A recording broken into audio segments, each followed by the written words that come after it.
అంటే చిన్నప్పుడు ఒకడు శాఖలు అని నా దోస్తు ఆడ చిన్న పని చేసిండు, దానివల్ల నేను ఇన్వాల్వ్ అవ్వాల్సి వచ్చింది.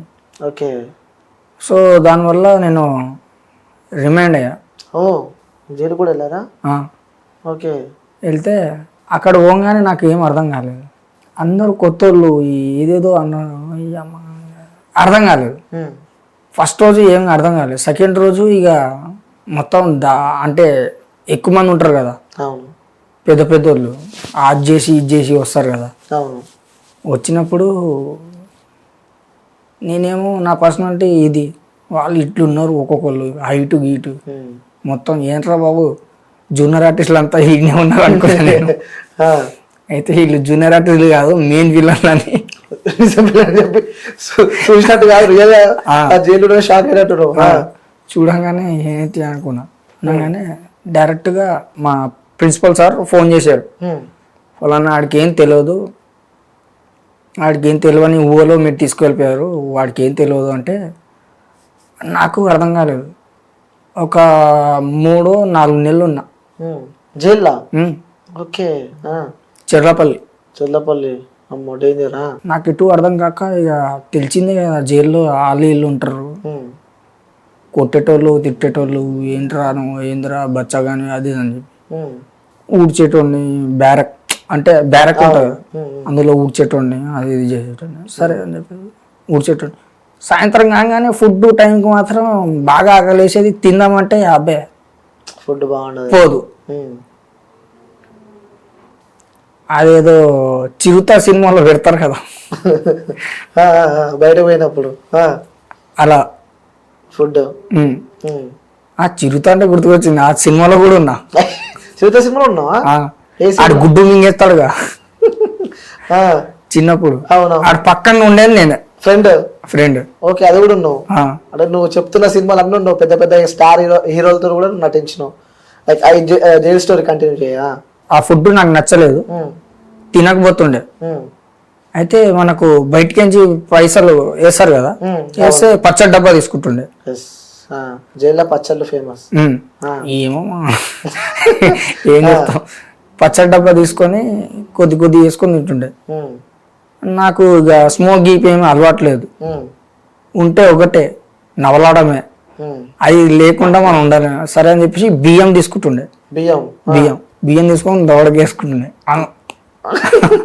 దాని బదులు ఇది అనుకొని నవ్వులుతూనే ఉన్నావు. ఎన్ని ఇయర్స్ అప్పుడు పోయినావు నువ్వు? నాకు 18 ఉంటుంది. 18 ఇయర్స్ అప్పుడే జైలు జీవితం కూడా చూసినావు. అన్ని అనుభవించింది అంటూ ఏమీ లేవు, చాలా ఉన్నాయి. చెప్పుకోవాలంటే ఒక స్టోరీ రాయాలి, ఒక సినిమానే తీయాలంటావు. సో ఎందుకు ఇట్లా మంచిగా ఫ్యామిలీతో ఉండమని చెప్పి నేను నిన్న ఫ్యామిలీ నుంచి దూరం అయిన తర్వాతనే ఇలా సాయిబాయిన్స్ ఇట్లా బయట తిరుగుడు స్టార్ట్ అయిందా, లేకుంటే ఫ్యామిలీతో ఉన్నప్పుడే నువ్వు ఫ్యామిలీ కొంచెం దూరంగా ఉండే వ్యక్తివా? ఫ్యామిలీతో ఉన్నా కాదనట్లేను, కాకపోతే నాకు పడదు. అంటే నేను చేసే వేషాలకి వాళ్ళకి పడదు. ప్యూర్ మాసు,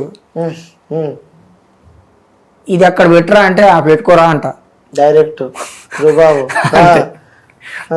ఎక్కడ తెలంగాణ ఆంధ్రప్రదేశ్? ఇక్కడే మిర్యాలగూడ. అంటే అమ్మది మిర్యాలగూడ, నాన్నది ఇక్కడ ఎస్ఆర్నగర్. ఓహో ఎస్ఆర్నగర్ లోకలే. సో నాన్నకి ఏదో వ్యాపారం ఉందని చెప్పి నేను విన్నా. సారా వ్యాపారం. ఎఫెక్ట్ ఏమైనా ఉందా నీ పైన? దాని గురించి ఏం లేదు. ఇంకోటి మిర్యాలగూడ అని చెప్పినావు కాబట్టి నేను ఏది అడిగినా నువ్వు వాస్తవంగా ఓపెన్ గా నాకు చెప్పాలి, ప్రతిదీ చెప్పాలి. మిర్యాలగూడలో ఒక హోటల్లో వర్క్ చేసినావాను? చేసినావు. ఎన్ని మంత్స్ చేసినావు, ఎన్ని ఇయర్స్ చేసినావు ఆ హోటల్లో? 4-5 సంవత్సరాలు చేసిన. 3-4 సంవత్సరాలు, 5 సంవత్సరాలు చేసినావు. అవును. సో అమ్మ నాన్న బతుకున్నాగానా లేకుంటే లేరు?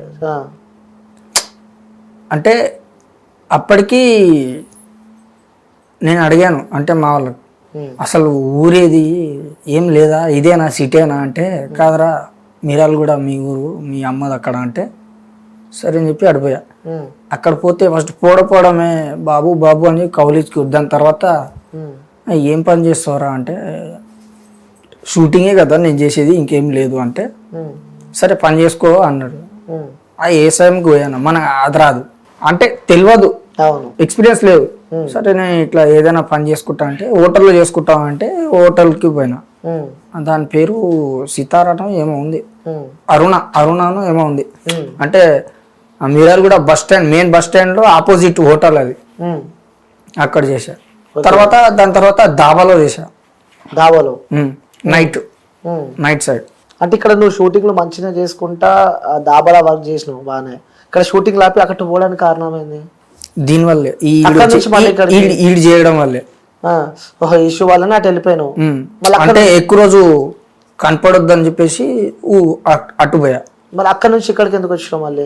మళ్ళీ వచ్చినాక ఇక్కడ ఇక నాకు ఎవరు గుర్తు లేదు, ఎవడు ఏంటి అనేది తెలియదు. ఉమ్, ఫస్ట్ రోజు నేను పోయింది షూటింగ్కి ఏదంటే నిఖిల్ది, మోడల్గా పోయినా. మోడల్? మోడల్ కూడా సూపర్. పోతే అక్కడ అనిపించింది అబ్బో ఇంకా ఏం మారలేదు, ఇక్కడే ఉన్నారని. సాయంత్రానికి వస్తే నాకు 250 రూపాయలు ఇచ్చారు స్టార్టింగ్ లోనా? అంటే పోయి వచ్చినాక. ఓహో, అక్కడికి వెళ్ళి మిర్యాలగూడకి వెళ్ళి ఆ హోటల్లో వర్క్ చేసి బంద్ చేసి ఇక్కడికి వచ్చిన తర్వాత ఫస్ట్ మోడల్ లో పోయినావు అనమాట. 250 ఇచ్చారు. సరే ఇది ఏదో కన్విన్స్ అనుకుంటా అనుకొని వెళ్ళిపోయా. పోయి ఇక తెలిసిందే కదా, పోయి వేసి వచ్చే లోపల వేసి వచ్చినావు అప్పుడు కూడా? వేసి వచ్చే లోపల అన్నా ఏంటిది 250 ఇచ్చిర్రు ఇంకేమి ఇయ్యరా అంటే, అంతే తమ్ముడు అన్నాడు. అదేంది చిన్నప్పుడే నాకు 1000 రూపాయలు ఇచ్చేటోళ్ళు, ఇదేంటి 250 అనుకున్నా. అన్నా లేదన్నా అంటే, నీకు ఎక్కడో చూసినట్టుందిరా అన్నాడు. చిరు అంటే ఎవరైనా చెప్తారు మీ గురించా? నాకు తీసుకుపోయినాడు ఫుల్ ఫేమస్ ఆడు. చిరు అంటే ఎవడైనా చెప్తాడు. అతను ఫస్ట్ నాకు తమ్ముడు ఇట్రా పోతావా షూటింగ్ కంటే, షూటింగ్ వచ్చింది పోతా అని చెప్పి బ్యాగ్ తగిలించుకొని వచ్చా. పోతావా అంటే కాస్ట్యూమ్ మార్చుకో అన్నాడు. కాస్ట్యూమ్ సరే అని చెప్పేసి టీషర్ట్ వేసుకొని బయలుదేరా. అయిపోయింది. 250 ఇస్తే అన్నా ఏంటన్నా ఇది 250 ఇచ్చేవు, మరి నాకు ఇంకా రావాలి కదా పేమెంట్ అంటే, ఇచ్చేది అంతే తమ్ముడు అన్నాడు. సరే అనుకుని నీకు ఎక్కడో చూసినట్టు ఉందిరా అన్నాడు. ఎక్కడేంటిదన్నా నువ్వు నాకు తెలుసు అన్న. ఎట్లరా అంటే, ఆంధ్రాలో సినిమా చేసినప్పుడు నువ్వు జూనియర్ ఆర్టిస్ట్ వెనకాల ఉండే, నేను కెమెరా ముందర ఉండే అన్నా. అనగా అరే నువ్వే కదా అది అని చెప్పేసి తలకాయ పట్టుకోండు. నువ్వేంట్రా ఇట్లా వచ్చావు అంటే, ఎట్లరా ఏమైనా క్యారియర్లు గిరియాలు పట్టుకొని రావాలి ఏంది అన్న. అనగానే అట్లా అయింది. అక్కడికి ఇక స్టార్ట్ సెట్ వర్క్ వచ్చిన. ఫస్ట్ ఆఫర్ ఎలా వచ్చింది మూవీలో? మా బామ్మ. మీ బామ్మ చనిపోయిందని చెప్పినావు కదా? ఓకే. ఏజెంట్ ఫస్ట్ కట్ మా బామ్మదే. ఓకే, సూపరా. ఫస్ట్ సినిమా ఇది మరి నువ్వు చేసింది? మా ఆయన బంగారం. సౌందర్య కదా? సౌందర్య, రాజశేఖర్. అందులో పిచ్చిదైపోతుంది. ఎవరు హీరోయిన్? సౌందర్య. అందులో క్యారెక్టర్ చిన్న ఉన్నామేమో కదా? చిన్నగానే ఉన్నా. అంటే చిన్న ఉన్నప్పటి నుంచే యాక్టింగ్ కలర్ మీలో ఉన్నాయి అంటే ఇక రాసి ఉంది, అది అట్లా వెళ్ళిపోయింది. ఓకే.